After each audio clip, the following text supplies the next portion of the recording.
un premier temps. Ouais, déjà, merci à vous pour l'invitation. Donc, simplement Jérémy Houbaud, je suis directeur technique du FCMT, donc Football Club de la métropole troyenne.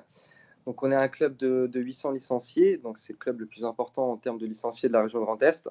Donc, il y a pas mal de monde à gérer, pas mal de choses à mettre en place. Donc, c'est vrai que cette période un petit peu particulière nous amène à réaxer un petit peu notre fusil d'épaule pour pouvoir continuer à travailler, quoi. Pas évident. Ok. Alors, on se pose tous des questions là sur la partie technique dans les clubs, comment ça se passe. On va orienter la première question sur votre équipe Fagnon, puisqu'elle est en National 3. À savoir, et en plus vous avez changé de coach voilà, récemment. Comment ça s'est passé? Parce qu'on sait maintenant que les championnats amateurs n'iront pas au bout, donc peut-être qu'ils relâchent un peu. Mais comment il a poursuivi son travail jusque-là? Alors en Est-ce qu'il fait, a réussi?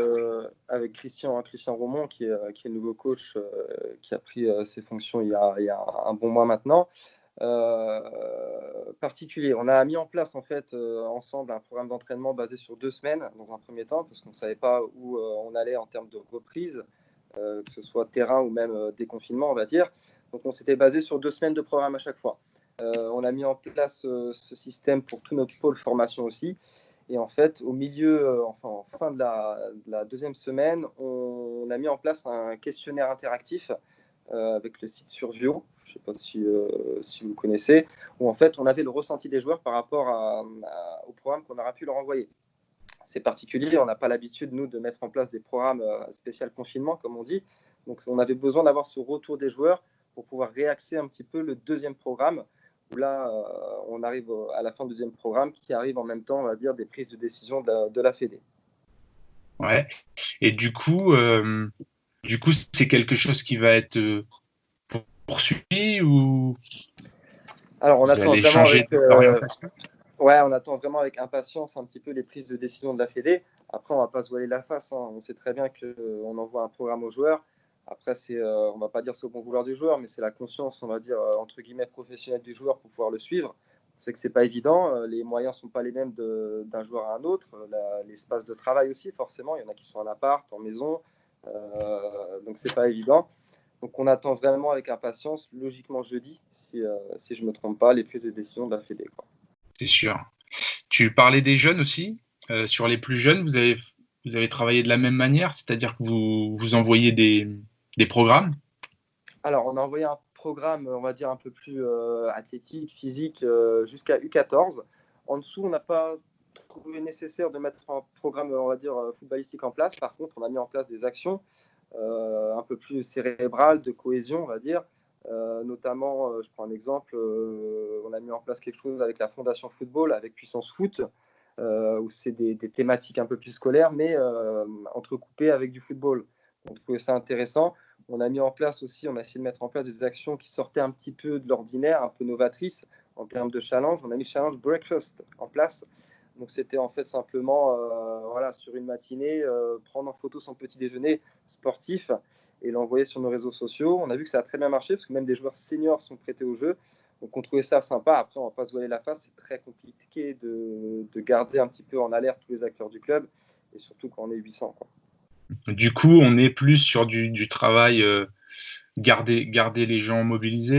Ouais, c'est ça. Et c'est qu'il y a un échange récurrent. Moi, je demande à mes coachs de prendre des nouvelles de leur équipe respective, de garder un petit peu sous tension tout le monde, même si on sait que c'est pas évident. Voilà, faut pas oublier qu'on est dans le monde amateur aussi, qu'il y a une grosse notion d'échange qu'il doit y avoir et qui doit être perpétuel en fait. Ok. Justement, du coup, ça fait une bonne transition avec les éducateurs. Comment tu gères justement ton personnel encadrant?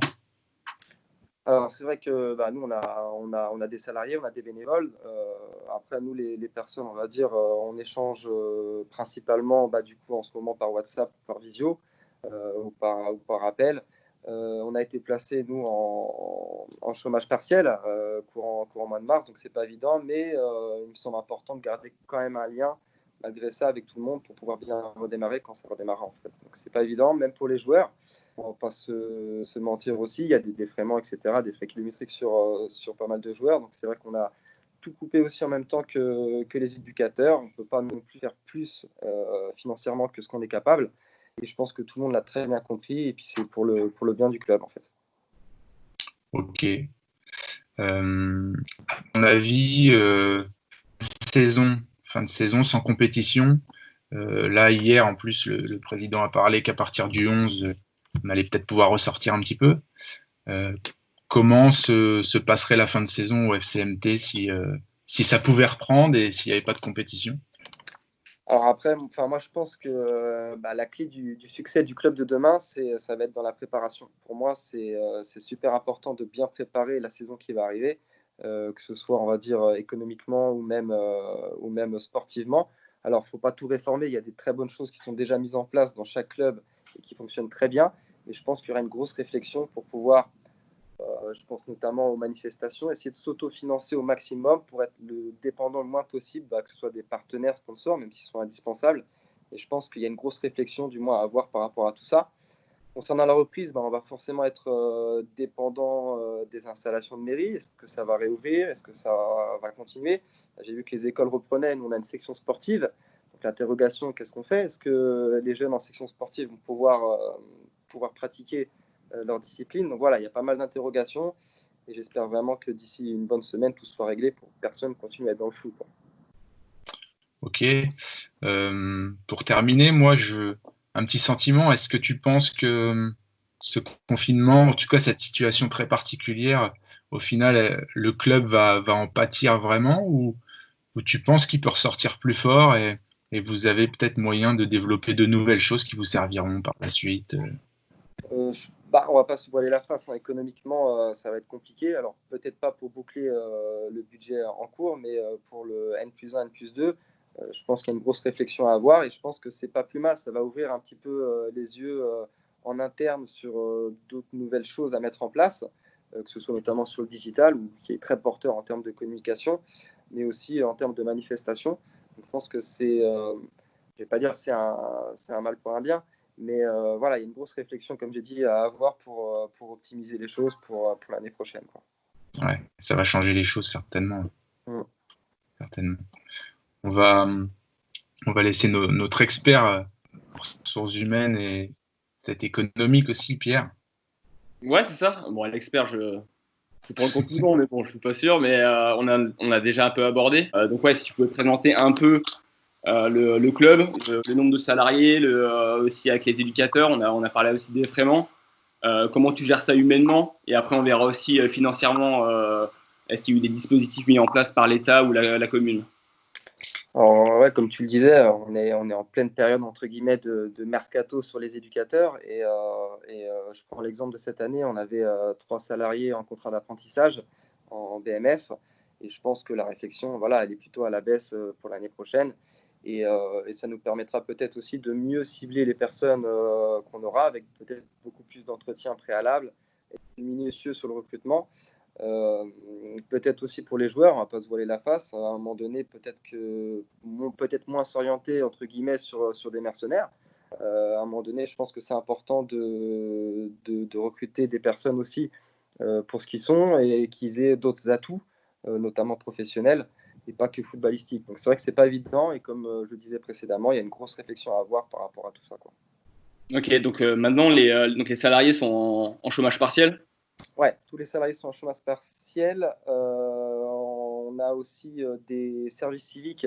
Donc, je crois que eux ne sont pas impactés plus ou moins parce que c'est d'utilité publique. Mais oui, tout le monde a été mis au chômage partiel. Voilà, ça c'était inéluctable, comme on dit. Ok, ça marche. Donc j'avais vu aussi un article sur EcoFoot. Je ne sais pas si tu connais, c'est un magazine spécialisé Ouais, sur bien, le ce magazine, sport. Ouais, donc de nombreux clubs amateurs ont été interrogés, donc ils prévoyaient un budget pour l'année 2020-2021 en repli de presque 20 à 30%. Donc déjà, premièrement, pour cette fin d'année, donc comme tu l'as dit, on l'attend jeudi pour savoir si on verra la fin de la saison, sûrement non. Qu'est-ce que vous avez fait pour mettre en place justement pour pallier ce manque de recettes? Par exemple, est-ce qu'il y a des familles qui vous ont demandé le remboursement des licences? Voilà. Et est-ce que vous avez prévu des choses pendant l'été, justement, des événements qui vont vous permettre de combler ce manque à gagner? Alors c'est vrai que le manque à gagner pour nous, il est grosso modo de 70 000 euros pour être transparent. On avait 2 lotos qui devaient être mis en place. Donc un loto pour nous, c'est entre 6 et 8 000 euros. On avait aussi un stage foot qu'on organisait. Donc voilà, on est sur des pertes assez conséquentes. On sait aussi que c'est pas le moment d'aller, puis même ça me paraît pas judicieux d'aller taper à la porte des sponsors pour réclamer en ce moment. Chacun a ses problèmes à régler, et notamment les grosses entreprises. Donc on se voyait pas aller demander à nos mécènes de nous aider encore plus, déjà qu'ils le font tout au long de l'année. Donc voilà, c'est pas évident, on va dire. Ça marche. Moi, je vais laisser la parole à Quentin. Il a pas mal de choses à dire sur le digital et ça peut aussi vous aider au niveau de comment accompagner vos événements sur les plateformes Internet et digitales. Ouais, bah oui, le digital, du coup, ça reste le seul outil exploitable quasiment en ce moment, en fait, là depuis un mois. Il y a énormément de clubs qui utilisent tous les outils, que ce soit Facebook, que ce soit Instagram, que ce soit même des plateformes comme Zoom où il y a des clubs qui font des entraînements directement avec leurs licenciés. Enfin bref, on peut voir énormément de contenu. Et l'avantage du digital aussi en ce moment, c'est que il y a une audience qui est ultra présente. Donc c'est vachement important pour des gros clubs comme pour des petits clubs d'être actifs. Du coup, Jérémy, ma première question, c'est justement comment toi et les personnes qui sont avec toi ont utilisé ces différents outils depuis maintenant le début du confinement, donc depuis à peu près un mois. Alors c'est vrai que nous, on a la chance au niveau du club d'avoir entre guillemets un pôle communication. On a un studio d'enregistrement qu'on a monté de A à Z. On a 2 personnes, Morgane et Fred, qui s'occupent de ça tous les dimanches. Donc en fait, tous les dimanches, ils viennent enregistrer tout ce qui se passe au club au niveau de la semaine, les résultats du week-end forcément. Et c'est vrai que pour eux, c'est l'occasion aussi de mettre à plat de nouvelles idées, de développer d'autres choses aussi. On essaie de booster un petit peu notre Facebook, notre site internet, Twitter, Instagram et tout ce qui va avec. On a la chance, d'ici une quinzaine de jours, d'annoncer, on annoncera à tout le monde la venue d'un community manager. C'est dans l'air du temps. Donc on va essayer aussi un petit peu d'appuyer ça pour développer, on va dire, ce digital qui est vraiment très porteur et qui touche beaucoup de monde et d'autant plus en ce moment, quoi. Et est-ce que justement le fait de prendre ce community manager, c'est quelque chose, c'est une idée à laquelle vous avez pensé avant le confinement ou c'est le confinement qui a déclenché cette initiative? Alors, pour être transparent, c'est comme toutes les idées qu'on peut avoir tout au long de l'année. On a beaucoup d'idées en tant que responsable de club, mais il y en a peu qui aboutissent. C'est pas évident, il faut du temps, faut des moyens aussi. Et c'est vrai que je vais pas te le cacher, le confinement a aidé à cette prise de décision. Et ça nous a permis de choisir une personne, je pense, adéquate par rapport à ça. Et on compte beaucoup sur lui. Je ne mets pas la pression, mais presque. Tu parlais tout à l'heure de challenge. J'ai regardé un peu le compte Instagram. C'est vrai qu'il y a pas mal d'activités, pas mal de choses qui ont été mises en place. Comment les licenciés et même, enfin oui, j'allais dire les jeunes, mais tu le disais tout à l'heure, il y a même des seniors aussi qui ont participé. Comment les licenciés de manière générale ont réagi à toutes ces opérations-là? Alors au départ, on se dit, est-ce que ça va fonctionner? On va dire, on n'avait pas trop le choix. Il fallait lancer des choses pour faire vivre un petit peu tous les réseaux sociaux. On appréhendait un petit peu qu'il n'y ait pas de retour ou qu'il y en ait peu. Et là, on sent vraiment que ça s'essouffle un petit peu. Forcément, avec le temps, les gens sont peut-être moins réceptifs, un peu plus lassés. Donc, il faut vraiment aller piocher dans des idées un peu décalées, un peu plus ludiques, un peu plus novatrices. Et là, c'est pas évident. Et c'est le rôle justement de professionnels comme vous qui sont plus à même que nous au quotidien à gérer ces choses et à pondre des idées super, quoi. Et est-ce que tu as le sentiment, là, sur le dernier mois qui vient de passer, est-ce que tu as l'impression de t'être rapproché, en quelque sorte, de tes licenciés, des membres du club, et est-ce que tu as l'impression que, à l'inverse, les joueurs se sentent peut-être, ont plus un sentiment d'appartenance envers le club? Malheureusement, j'aimerais t'apporter notre réponse, mais non, on sent que voilà, ça se distend un petit peu. C'est pas évident de garder un lien perpétuel. les gens se lassent, hein, on ne va pas se voiler la face. Être enfermé, confiné, c'est pas évident. Au départ, on se prête un petit peu au jeu d'animer tout ça, mais au fur et à mesure, voilà, ça devient un petit peu plus lassant. Et non, pour moi, ça fait l'effet inverse malheureusement. Après, quelle est la bonne solution? Je ne suis pas sûr qu'il y en ait, parce que personne n'est préparé à ça. Donc c'est pour ça qu'on attend vraiment de pouvoir sortir de cette galère, quoi.